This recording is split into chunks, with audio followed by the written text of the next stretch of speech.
Hey guys, Happy New Year! Just wanted to give some inspiration for the new year, how to actually change your life in the new year. Not like the generic, like drink water, exercise, eat healthy, all of that, which is very good advice. But I think this advice will just really help you honor God in the new year and be the best person that you can be. Obviously, nobody's perfect, I always say that, but it's so important to always try your best every day. And the Bible verses that this video is based on, I already forgot them. I forgot my iPad. I was supposed to read off of them, but I forgot my iPad. But they're talking about in Ephesians 4:22-24, I believe, where it talks about putting away the old man. And just whatever you did in the last year that, didn't help you get closer to God or didn't help you be a better Christian, better servant to others, just let it go and be honest with yourself. Like, take an audit of your life of what went well and what didn't go well. And it's so important to be honest. Like, nobody's perfect. No one's expecting you to, magically get all your habits done in one day. It does take time to make change, but it's possible with God. All things are possible with God. And there's another verse, just in general, the verses about his mercies being new every morning in Lamentations. You waking up today, it means that God has something more for you to do, right? A lot of people, unfortunately, didn't wake up today. They didn't even make it into the new year. And so the fact that you're able to make it to 2026, God has something for you. And so the actual practical tip that I have is you're going to have to write this down because it's going to be too much brain work for you. Okay, so write it down. You're going to write down every single role that you have in your life. So for me, I'm a Christian. I'm a daughter, I'm a sister, I'm a cousin, I'm a friend, I'm a teacher, and again, I don't have my notebook on me, so that's what I can do off the top of my head, okay?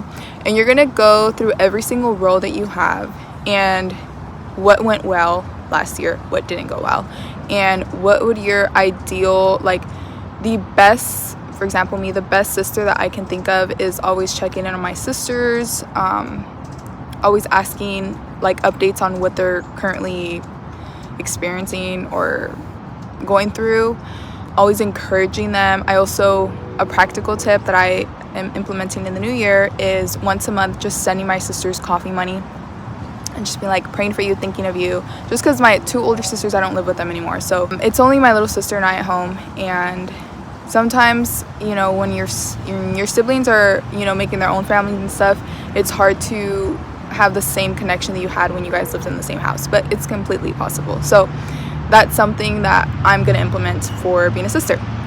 And then, for example, being a teacher, I need to stop complaining about my job because I'm so thankful that I even have a job that I actually do enjoy. I tend to focus on the negatives of it, but I actually do really enjoy my job. And I want to be more of an encouragement and light to my students because I can't explicitly tell them about Jesus. So just me being a light and being there for them, I want to do that. For being a better daughter, I want to tell my parents I love them more. I don't tend to do that. It's kind of awkward, but it's only awkward if we make it awkward. So being a better friend, just being more consistent with checking in on my friends. Sometimes I am just not in the mood to be on my phone and I just stop texting everybody for weeks or months at a time, and it's kind of rude, honestly. So I need to be better at that. And I'm also a cousin, just checking in on my cousins more, my distant cousins too, the ones that already have their own families. Just being I'm a granddaughter, I forgot about that too.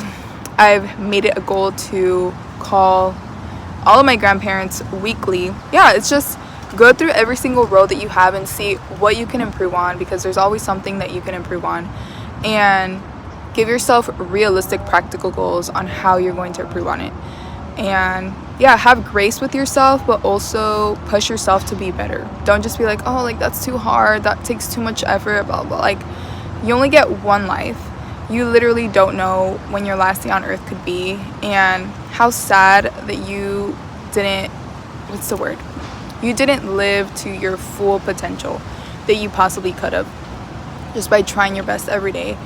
There's a quote I really like. I don't know the exact quote, but it's kind of like a story. But it says something one of my biggest fears is getting to heaven one day and God showing me all the plans that he had for me and everything that I could have been, but I was too scared, or I was too lazy, or I was too, I don't know, whatever, you name it. And so we all live different lives, we all have different priorities, but when you plainly like write out every single role that you have in your life and what you can improve on in each role, I think that's how you're gonna make your year better, right? Because it's constantly, you have little goals in each category and you're constantly working at them, and eventually you're gonna be better at it. Okay, so those are my tips for you for the Happy New Year. I hope you have had a great Thanksgiving, Christmas, and New Year, and I will be making weekly videos again every Friday at 12, so stay tuned for that. I will be in this new year implementing a little more girly videos, like fashion. I'm really into fashion right now, and more minimalism, maybe cooking. I heard some people don't like cooking, so probably not. I will still keep doing the main videos as like the devotionals kind of that I do, and just like helpful tips and Bible stuff. So thanks for watching and have a great day.